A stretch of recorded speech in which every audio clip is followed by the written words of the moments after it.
Oh shoot, is this thing on? Is it on? Turn it up.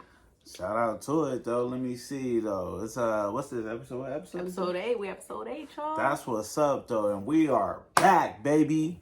This is What's Cooking with FannyB00, with the boy Chef C and Chef Fanny. in the place to be though. Shout out to all y'all for dialing in, checking us out though, letting everybody know about us though, commenting, liking everything. Though we appreciate you guys sharing also. And also we got plenty of content coming for you guys. So we appreciate you guys being along for the journey, learning with us, growing with us. It's definitely a pleasure, and we promise to deliver much more to you guys. So today we have an excellent episode lined up for you guys. I know I say that every time, but every time we usually deliver. Let us know if I'm false, if I'm dropping anything wrong.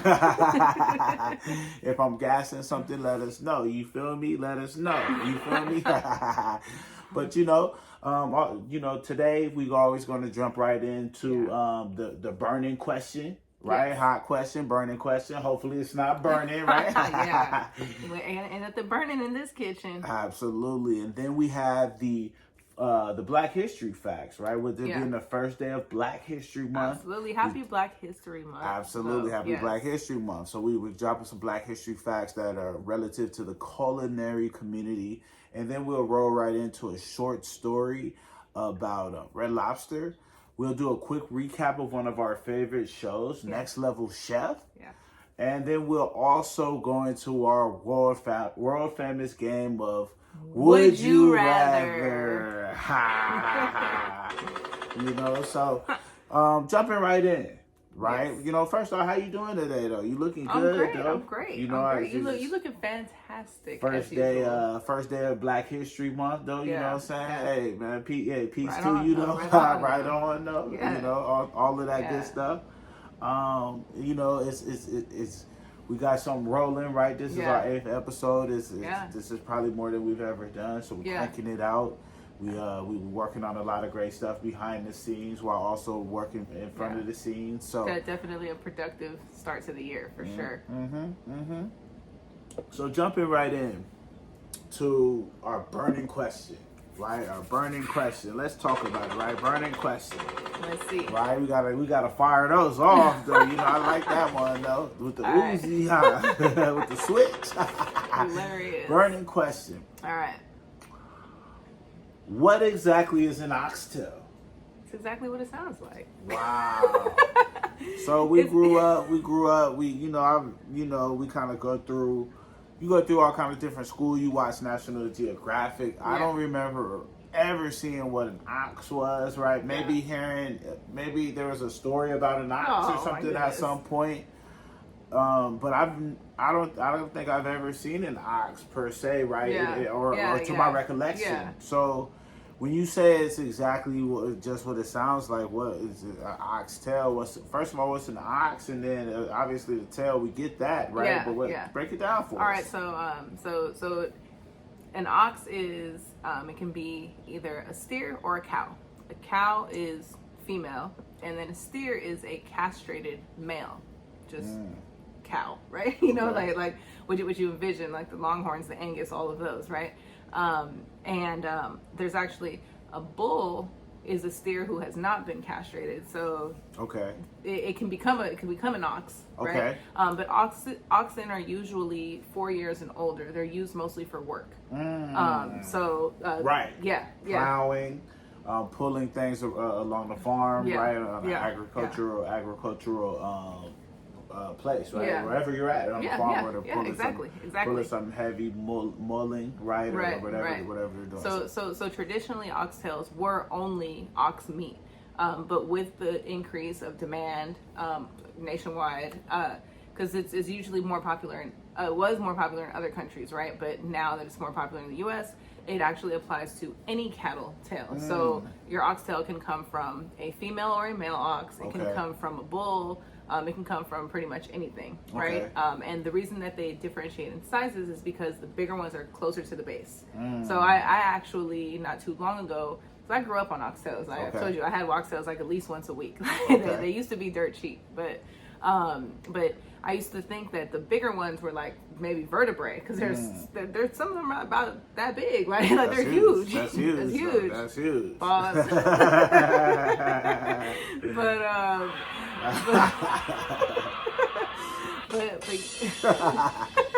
But yeah, some of them are pretty big, and I'm like, no way is a cow's tail. Like when you think you draw a cow or you see a cow on TV, it's skinny. But yeah, they start pretty thick and girthy, and then they thin out towards the end. So you'll see little ones going all the way up to big, and that's an oxtail for you. Nice. So you say you grew up on oxtails. I read somewhere that they were pretty good for you in terms of if you're trying to if you're trying to gain weight in a sense, right? Or if you're trying to really pack on nutrients. Yeah. I heard they're real high in like iron and that kind of stuff. Very nutrient. But I also saw that they were 70% fat. Yeah. So nowadays what I grew up with is the oxtails I grew up with are not the oxtails the way that they're prepared now. Okay. Like, so when I was younger, my grandpa was Cuban. Oxtails are huge in the Cuban culture. So, we had them all the time.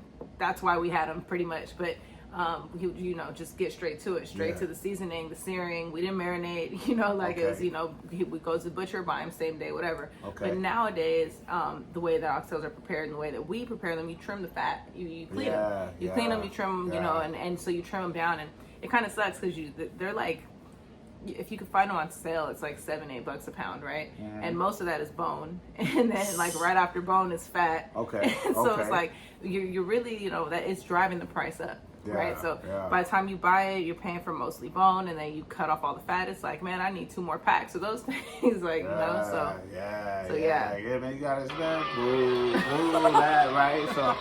When you would hope that they would get, be putting some more, more leaner meats on the shelf, right, and that would be more popular. But it is what it is. People like what they like, so you can't. Actually, quick fun fact on Fanny hack, Fanny fact, right? Okay, that one off there. but they're actually the 2 most common types of cattle meat that are used in the U.S. The first one is Angus, which is your higher grade meat. It usually costs more. You'll see it comes in different color packaging at the grocery stores. But it's better quality because it's more tender because it's higher in fat. Okay. But the second one is the I forgot the actual name, but they're nicknamed Oreo cows because they have the white stripe. They'll be black and white or brown and white cows, like the dairy cows that you usually see, right? Okay. But they actually are a lot leaner.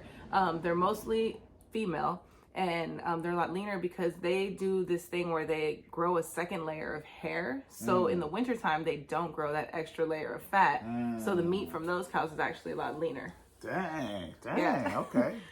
You don't remember the name on I can't remember the technical, but if you look up the Oreo cow, it'll pop up. Okay. I was about to say, I'll give you a little second to pull it up right now. Though, we can. But we'll come back to it, right? Because we definitely want to move things along. We have a lot for y'all. That was just a burning question, right? Yeah. So...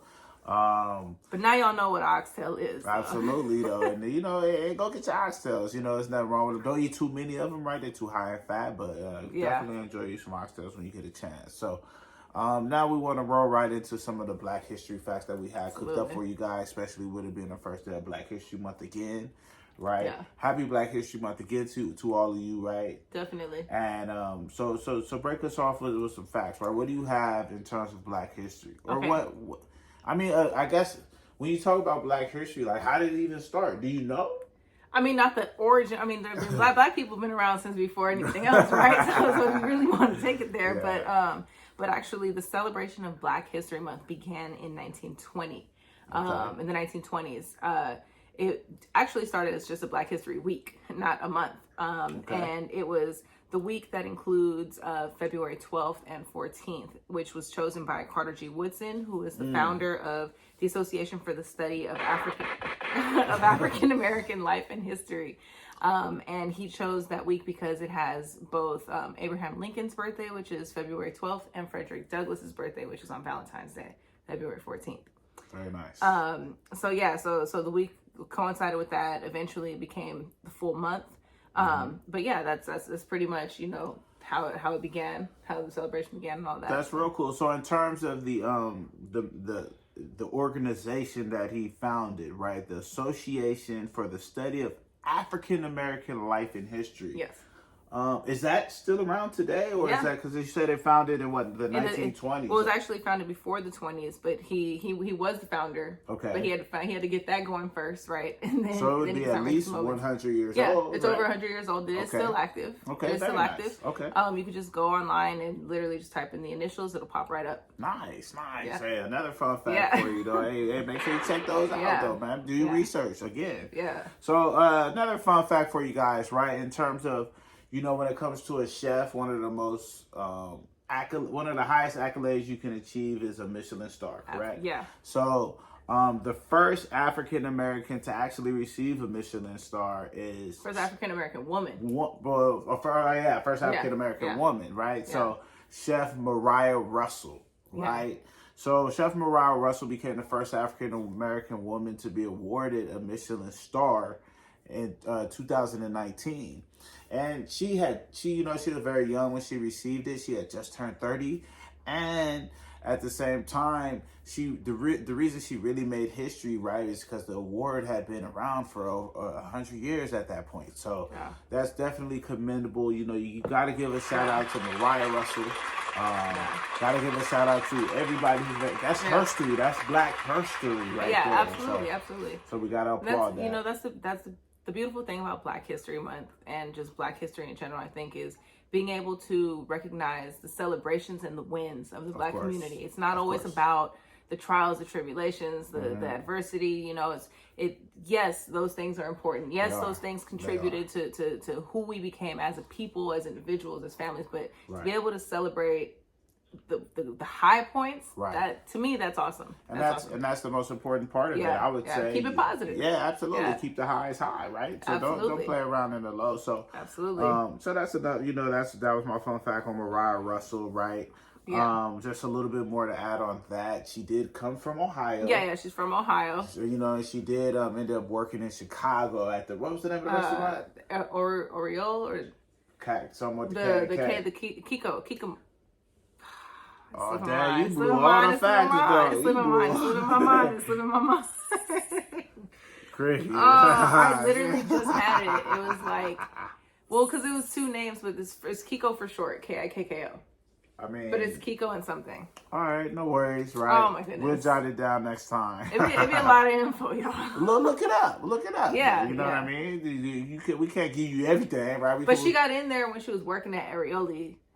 She was working as a server in Arioli after she moved back to Chicago from Charleston, South Carolina, which she had moved to for a few years for a cooking opportunity. We don't have to go into. We didn't want to get too personal. We were just saying where was the restaurant at where she earned her Michelin star. Yeah, you're right. I appreciate that fun fact, but that was unnecessary, though. You're right. I had the wrong one. I had the wrong one. You still had the time to pull up the name of the restaurant, but it's all good though. So another historical fact in the Black history, culinary related. Yes. Is the origination of the buffalo wing. Yes.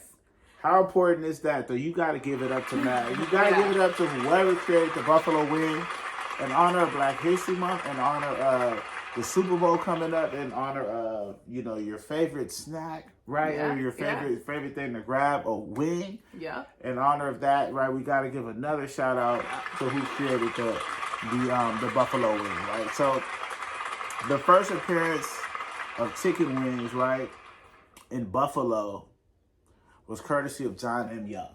Yeah. Right? So John Young, right, he took the whole wing, dropped it in the fryer, right, battered it, dropped it in the fryer, put a special sauce on there. Yeah, the mambo sauce. The tomato-based mambo sauce, yeah. Right? I didn't want to mess up the name. It's like it's sour spice, and then it has it's like tomato-based, and So he was he opened his first restaurant in 1963, right, Buffalo, New York. However, he was not credited for the creation of the buffalo wing, right? There was actually another family who was credited for the creation of the buffalo wing. What they did was they cut the wing in half before dropping it into the fryer. And they just had more resources, and they were able to go have more marketing, so they went to go get a trademark and patent it. Patent. Patent. There you go. Patent. And we got a patent. And then, you know, unfortunately, the boy John Young didn't get his credit. But we're here to give John Young credit. Shout out to the boy John Young again. We got to salute that. And, you know, we appreciate that. So, moving right along, we want to talk about a little quick history lesson on Red Lobster, right? Yeah. Everybody know about Red Lobster. A Cheddar Bay biscuit. Love a Cheddar Bay biscuit. Love walking in there. You as a little kid, you get to see the live lobsters crawling on each other. It's so inhumane now looking back. But they're in there. The rubber bands are on their claws, right? They're all like fighting for their life. But as a kid, it's the coolest thing. It is though. And then I want that one. And then the chef comes out the back and he's like, whoop. And then that's the last time you see little buddy until your order comes out. So they look a little different. Right. It definitely does come in a different appearance. So break us down a little story about Red Lobster. Shout out Red Lobster one time. You feel me? Well, I like the applause, bro. You want to clap though. You can't out clap me. All right. So the founder of Red Lobster is Bill Darden.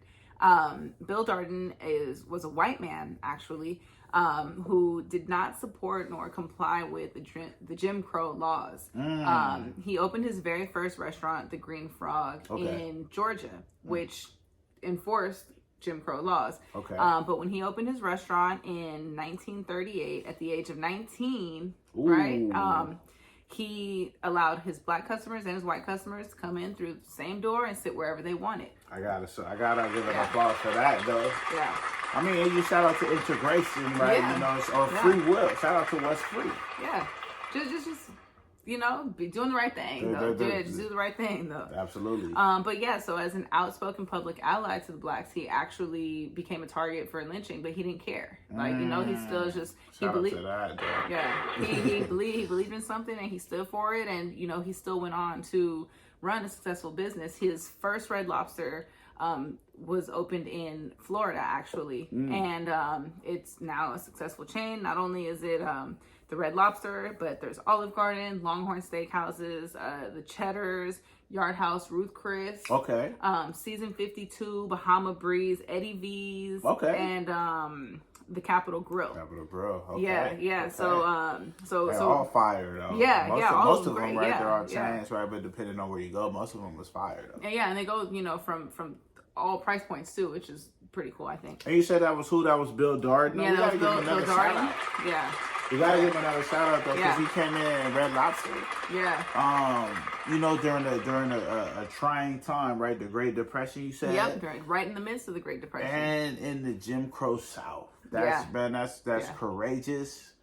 That's incredible. That's amazing. I can go on and on with the adjectives for what it is. Yeah. However, we just want to salute to Bill Darden, right? I'm gonna have to pull up at Red Lobster soon. They'll give us a little Cheddar Bay biscuits. So unfortunately, he did pass in '94. He was 75 years old. Yes, rest in peace. And Red Lobster did get sold in 2014, but the Darden company is actually run by the person who runs the Darden company present day is black. So that's actually pretty cool too. What he stood for ended up becoming the future of his company. So nice. You shout that out one more time though. So cool. And that's all good stuff. Right, we love to hear it, right? History, moustery, and the future, right? So now we want to give you guys a quick recap of Next Level Chef, one of our favorite shows to watch. Binge. We sometimes we watch it live, so we don't get to binge it, but the first season. The first season, right? So we caught up quick. Right. So first, we just give you guys a quick overview. Where does it come on channel? It's on ABC, I think. Is it? I think it's on ABC. Okay. Or maybe it's Fox. It's Fox. It's Fox. It's Fox. What came on after the game. Yeah, no, it's Fox. You gotta put the notes in. No, it's for sure Fox, right? Yeah. So, Yeah.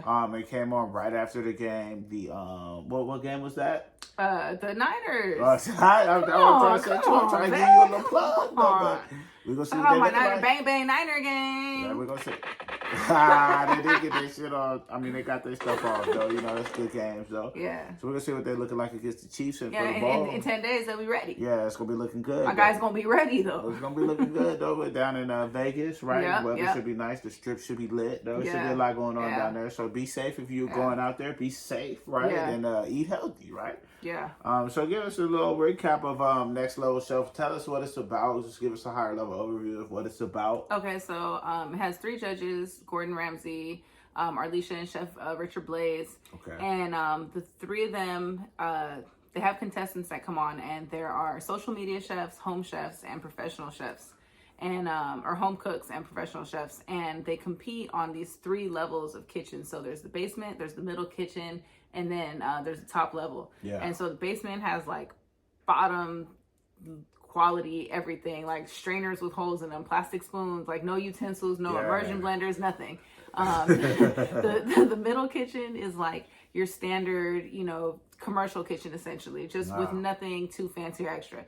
Where the top kitchen has like all the top of the line equipment, like the best pots and pans, the best gadgets, everything. Like anything, they have the smokers, they got everything. The sous vide, like they got everything up there, and so and it's super nice. So you get to your cooking and how they judge you based on your cooking is what determines what kitchen you'll be in next. Right. Well, first you gotta get on the team, right? Yeah. So right now the first 3 episodes, they're doing the auditions differently this season. So usually they bring everybody and then they just narrow it down from there. This season they're doing the social media chefs, which is what we watched on Sunday. And then the home cooks are going to be tonight at 7:00 Central Time, right? That's right. And then they'll do the professional chefs the next week. What they do is they had to start for the auditions. They start in the basement, and then somebody gets eliminated. They go to the middle. Someone gets eliminated. They go to the top. Someone gets eliminated, and then they got their 5 from each group to compete for the season. Yeah, I think you said that already though. So talk to us about the first episode though. Like recap. All right. Recap the first episode, right? All right. So on the first episode, we'll just start with who went home first, right? So Brittney, this lady from Louisiana, that was a lady who was talking about she made the roadkill. Yeah. She had the 1-year-old. She did the cooking, like the noodles. She made the ramen. She noodles. Pulled the ramen out the ramen. That so there's like a platform that comes down. You have 30 seconds to pull what you need off of there, and you have to use everything you grab, and you can only use what you grab. So choose wisely, and you're competing with everyone's literally. There was one guy got the onion snatched by this tiny chick though. So you just got to be aggressive and just be well thought out. Like, what are you doing? It's very intentional. So she came out. She made the noodles, right? And the challenge was they had to use canned meat on that first level. So she grabbed the canned salmon and then the ramen noodles, and the concept was good, but I think just her lack of knowledge led to her elimination because. Man, she cooked those shrimp the entire 20 minutes. She did. And they were already cooked. Yeah. We knew she was going home. Get her out of there. She sold a little story like, oh, my baby calls them noo-noos, and like it was a cute story, but the execution was poor. So in the second... What were some highlights, though? Because we don't want to go through every single contestant that was on there, right? Yeah. We just want to give a quick recap. What were some highlights, though? There was the one brother that really stood out, the boy Zay. Right? Zay, he was solid. Yeah, well, he had a rough start, and then he was shaky. He was shaky. Shout out to boy Zay, though. He had good personality. So he played the football. Right. I played the football, so we got connect there. Yeah. But on the last season, they sent Buddy who played the football home home early. Yeah, though. quick. No, He no, was no, NFL. yeah. He was NFL, and they sent him home. He was like the first one to go. So you say the boy's in high school? So Or he's college, still there? Oh, maybe. I don't know. What he said? He said high school, right? I didn't know he said college too, I think. He did say college, though. Yeah. Okay, shout out to the boys. We're going to We're gonna tag you. We're going to get your story, buddy. Yeah, no, his was good. He had the rough start with the pasta, right? He had the acidic pasta, but then he got this fried chicken that looked fire. What he had drizzled on there, though? On the pasta, on the fried chicken, it was vinegar and honey. Okay. It was like vinegar and honey with like peppers sliced little on top. It was like a red jalapeno sliced on top. But he looked like he went from like we don't know if he knows what he's doing. Yeah. And he was talking a good game to like, okay, damn, he delivered. Then he ended up being one of the more solid ones. But then when he got to the top level, he made this wagyu steak with like a puree, and it was just really underwhelming. Even the the judges' comments on it were like, "Oh yeah, traditional take, classic protein, great job." Like. But I mean, you do what you gotta do on there, though. Yeah. Whether it's safe he's still on there. He's still on there, right? He didn't go home. Who else you had on there, though? What about the one girl, Gabi? Gabi from Brooklyn. I think early, right? I think she shows a lot she's of an early favorite. Yeah, she's an early favorite between her and Zay, right? Off of that first episode. Those are my top two. Those are your top two. What about Jordan? He was cool. He talked about he did the hip hop. Yeah, right? he had the rap video. Yeah, he said he did something like Harry Potter or something. His bars was magical. Like His food is much better than his rap. Yeah, coming from a rap from an artist myself, though. Check me out on all platforms. C2Es, right? Check both of us. Featuring FannyB00. Check both of us. C2Es featuring FannyB00, Fancy. On all platforms. Yes. But the boy Jordan, right? He he kind of came in there with a little bit of confidence. He had a little swag with the little what he had the little fade. He had a fade cut, little taper fade. And then he said he did a rap, so they cut to a clip of his rap, and he was like, "Yeah, I'm the wizard, like Harry Potter." And then he started making it rain, and you could tell the producers was like, "Man, cut that off." So they cut, right, and then he just kind of he was shaky. What did he make again? The first time he made the tuna fritter, which it was cool, but it was dry. They needed a sauce. It was looking he had the excuses. He had the excuses. Oh, he said he couldn't make a sauce because he had no immersion blender and Gordon Ramsay. Jordan, I thought you was going home early, my boy. Because Gordon Ramsay looked around like, hey, everybody else got a sauce. Like the dude, like the one girl who went home made a sauce. What she made the garlic butter. No, the black girl made something. She made the hollandaise. She made the hollandaise in less than 20 minutes. She made the hollandaise and she had to go through the 4 different rounds of poached eggs because she kept messing them up because they didn't have the right utensils. And Matt and Jordan said he didn't have time. Jordan, you want thin ice, my boy, though. But then we checked him out online, but you could see he, without the gas, if he's in the basement again, I think he's going home. Ooh. I don't think he could make it in the basement. He's just too used to the better gadgets and the better quality. Well, we'll see though, because it's still early in the competition, right? So they got plenty of time to improve. Yeah, and also, that's true. And then also really get into the deeper challenges and really get into their bag. Yeah, because some of them haven't even really had a chance to get into what their wheelhouse is, right? Right. Who else was on there? Nicole, she was solid though. She used to do the pageants, so she was like the Miss USA and stuff. She to me, I think she has a lot of potential. I'm excited to see how her skills develop for her duration on the show because she's very creative. She's very good with execution of the flavors, and she knows how to pair flavors, which is key, right? And she has really good techniques. Jordan lacks technique, right? And most of the social media chefs did. Yeah, but he had really good presentation though. His presentation was 5-star restaurant quality though. Yeah. Wait, who? Jordan's. I mean, it was alright. I wouldn't 5 stars. His were like they were alright. That was subjective though. He didn't win any of the challenges. They didn't have challenges, but they didn't call his name first on one thing. But we could move on. We don't want to stay for too much time there. Is that it on the Next Level Chef? Yeah. When's the next episode? Oh, tonight, okay. 7 p.m. Central, right? Okay, tune in with us though. Pacific, yeah. Tune in with us though, because our Monday episode we're gonna recap this episode tonight though. Yeah, so make sure watch you it, catch it. We tagging everybody on the episode though, so make sure y'all tag them too. Yeah. So watch it, and then on Monday when you catch us catch us again, right? We'll have a recap, and then maybe we might go live for y'all. We'll see. Let us know if y'all want us to go live. Absolutely. And then we can go ahead and take some questions. And we might just do a live watch tonight. Or no, what we'll do is we'll do a reaction show, right? Okay. We'll just see what happens at the end. We'll just go live at the end and then see what happens. Yeah. So cool. Well, that's all great stuff, right? We went through the burning question, right? We gave some strong Black history facts. Absolutely. Really went through some strong people that really changed, shifted culture. Some real disruptors. Yeah. We gave that great story about Red Lobster, right? Yeah. Didn't even know that about Red Lobster. At all. That's good info, though. Yeah. Make sure y'all get on that, though. You know what I mean? Yeah. You know, make sure you get on that. And then we also broke down Next Level Chef. So now we got to play our world famous game of Would You Rather? You know what I mean? You know, so this is one of our favorite games. That you know, we play this outside of this. This is, you know, we just put these two questions together for you guys, right? You got some questions today? Oh, absolutely. You know I got some questions Good. I got some really good questions today also, right? So I'm ready to fire them off, though, but I'll let you go first. What a gentleman. Absolutely. All right. So would you rather explore the depths of the ocean or journey into outer space? That's a great question because the conspiracy theorists say that outer space is in the depth of the ocean. I've heard that. I don't want to get too deep, but But I'm deep, so I'm gonna say the depths of the ocean. That'll take me to outer space. All right. If plain and simple. Right. All right. So let's see what you got. Would you rather have all the traffic lights you approach be green, or never have to stand in line again? Stand in line. Because it doesn't say that's not to say that I won't catch any green lights ever.